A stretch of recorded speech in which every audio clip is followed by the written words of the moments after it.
Alright, now we got this far with our graphics yesterday. Today we're going to go into some more editing details. I know I worked with a few of you on editing some of the hair in this areas, but I'm just going to review that real quick now. So make sure, again, that you have your layers open and you got to be on your clipping path layer. And we're going to zoom in. So this is your clipping path layer where it's black and white, and if you hit B for your brush tool, you have your black and you have your white colors happening.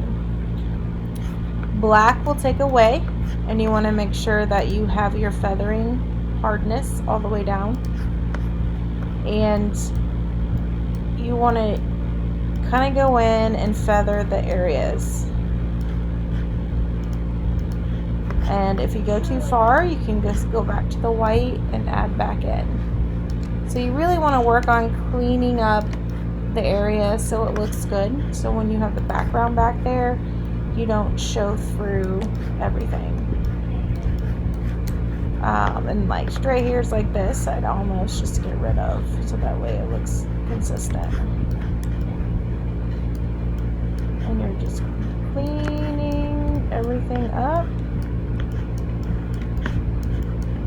Right here we're missing some stuff, so I'll reverse back to white and add it back in so his face is there and you can see all of his mullet. Okay, backing out, get back to your pointer. We're going to do some editing, basic editing, so you can do some editing on your face. So zoom back in. Some basic editing techniques are hitting your J, which is your spot healing tool, and it looks like this, spot healing. What the spot healing does is, again, use your brackets to make bigger, smaller, or you can go right in here to make it the size, and you just click and it auto heals. So smaller is better on this, so it doesn't grab too much to heal, and you're going to click and heal so you still grab some hair. So if you have some blemishes or any type of skin inconsistencies, you will want to use the J tool, which is a spot healing tool, to get rid of it. So first you're going to work on that. After you get where you like it, you can actually airbrush a little bit. So you're going to hit B to airbrush and make sure now that you're not on the clipping path but on the actual graphic. You hit I for your eyedropper, and you're going to select that color that you want. You're going to hit B again for your brush tool.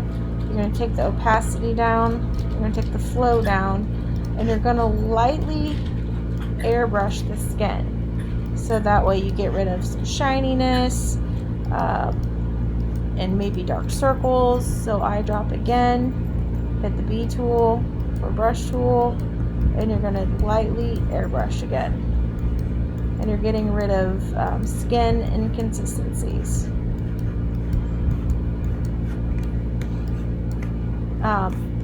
Actually, another thing you can do is do it on a different layer so you can compare all that, what you're doing. So if you want to see if the airbrush is doing anything, I would recommend adding another layer. And then going back there to drop, going back to that layer, getting your brush tool, and then you're going to lightly airbrush.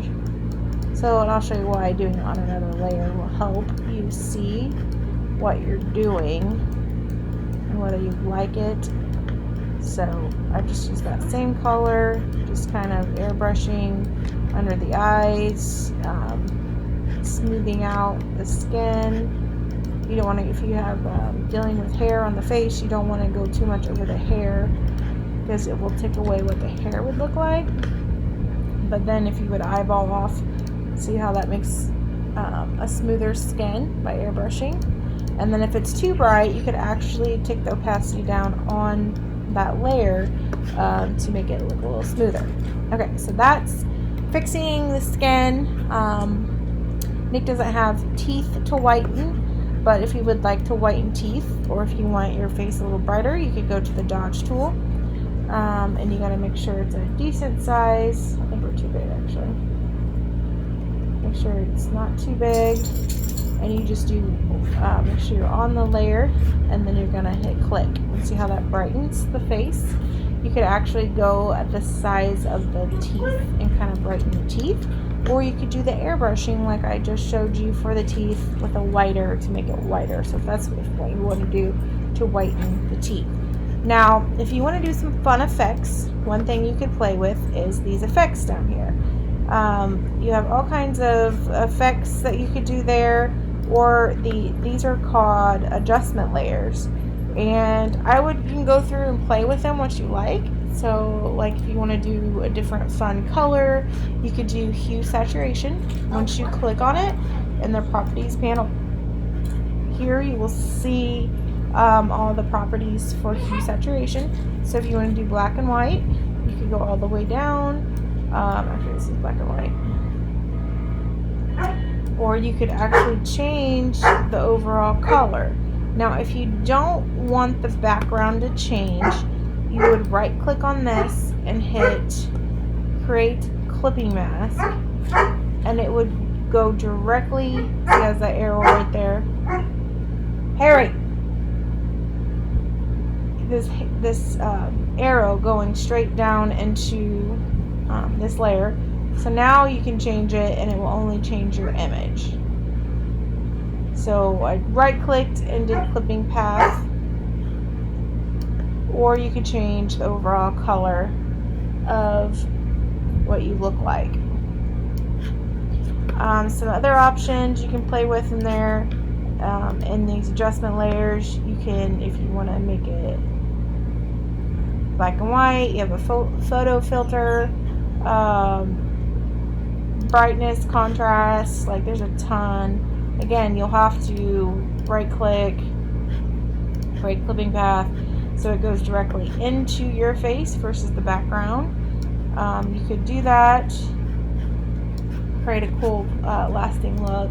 Now if you just wanted it, these adjustment layers are going to do the adjustments over whatever they're on top of. So if you're just wanting it to do to the background, if you want to change the color of that, it will do that, but not affect the picture because it's underneath the picture. So just keep that in mind as you play with these adjustment layers. There's a lot you can do to the picture to make it interesting. So play with adjustment layers. You could also play with effects. If you go back to here and add an effect, you can add an inner glow, and then they pop up here. So yeah, not that it's the best option, but there's a lot you can do right here within the layers panel to make your picture look the way you want. So I do want you guys to make this look creative, but you can still see your face, so don't do too much to it where you can't recognize your face. But I'm open to doing different colors if you want to do like a blue tone or whatever you want to do to match your background. Colby, go check on Harry, please. Colby. But that's it. You're going to finish this up. You're going to save it as a PSD file. And then probably next week we're going to start building our ID cards with it. And then we'll print them. So make sure you like it enough to put on an ID card.